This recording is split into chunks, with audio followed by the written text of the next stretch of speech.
BJP ने चला सबसे बड़ा पॉलिटिकल मास्टर स्ट्रोक, मच गया दिल्ली से बिहार तक सियासी शोर।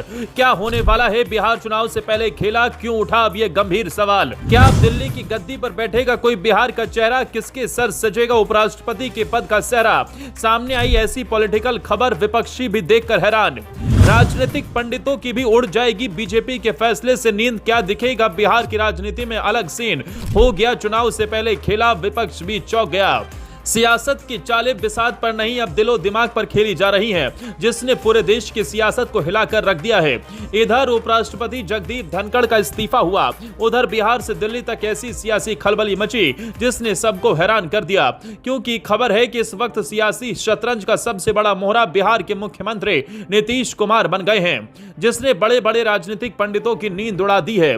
दावा है कि उपराष्ट्रपति जगदीप धनखड़ के इस्तीफे के बाद नीतीश कुमार को बड़ा तोहफा दिया जा सकता है। सियासी जानकारों की माने तो अगर ऐसा हुआ तो ये बीजेपी का ऐसा मास्टर स्ट्रोक होगा जो न सिर्फ बिहार की सियासत को हिलाएगा बल्कि विपक्षी खेमे में भी हलचल मचा देगा।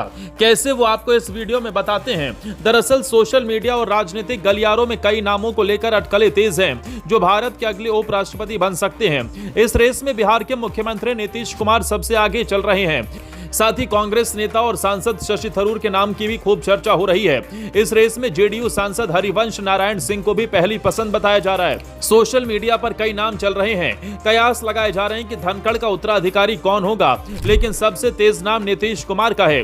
खबर है कि 18 साल से बिहार की राजनीति के किंग मेकर रहे नीतीश अगर अचानक दिल्ली की संवैधानिक कुर्सी पर बैठते हैं तो उसका असर सिर्फ बिहार ही नहीं पूरे देश की राजनीति पर पड़ेगा। लेकिन सवाल यह है, क्या मोदी साहब नीतीश को दिल्ली भेजकर बिहार में अपना असली प्लान लॉन्च करने जा रहे हैं। यह सवाल इसलिए भी अहम है क्योंकि बिहार में विधानसभा चुनाव कुछ ही महीनों में होने हैं। ऐसे में बीजेपी एक बड़ा मास्टर स्ट्रोक चल सकती है।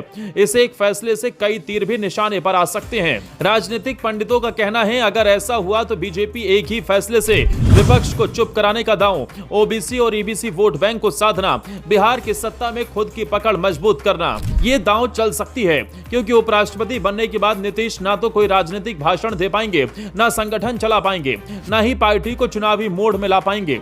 इस फैसले के कयास इसलिए भी लगाए जा रहे हैं क्योंकि नीतीश कुमार खुद भी बार बार कह चुके हैं, मैं सही टाइम पर रिटायर हो जाऊंगा। अब जब चुनाव है उसके बाद ये सवाल अब सियासी गलियारों में भी गूंज रहा है।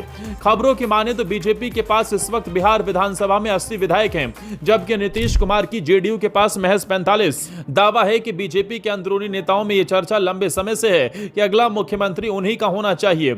ऐसे में अगर नीतीश दिल्ली चले जाते हैं तो बीजेपी एक मजबूत चेहरा सीएम के तौर पर लॉन्च कर सकती है और नीतीश के बिना जेडीयू को किनारे लगा सकती है।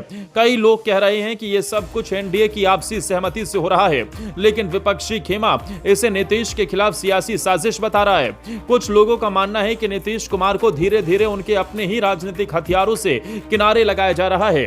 पहले सहयोगी बदलो, फिर सत्ता दो, फिर दिल्ली भेज दो और अंत में पार्टी को बर्बाद कर दो। सियासी जानकारों का कहना है कि अब फैसला ना नीतीश के हाथ में है ना बीजेपी के। अब फैसला उस सोच का है जो 2024 में विपक्ष को एकजुट करना चाहती है और 2025 में बिहार को बदलना चाहती है। क्या नीतीश कुमार दिल्ली की गद्दी पर बैठकर एनडीए को मजबूत करेंगे या विपक्ष की उम्मीदों को तोड़ देंगे?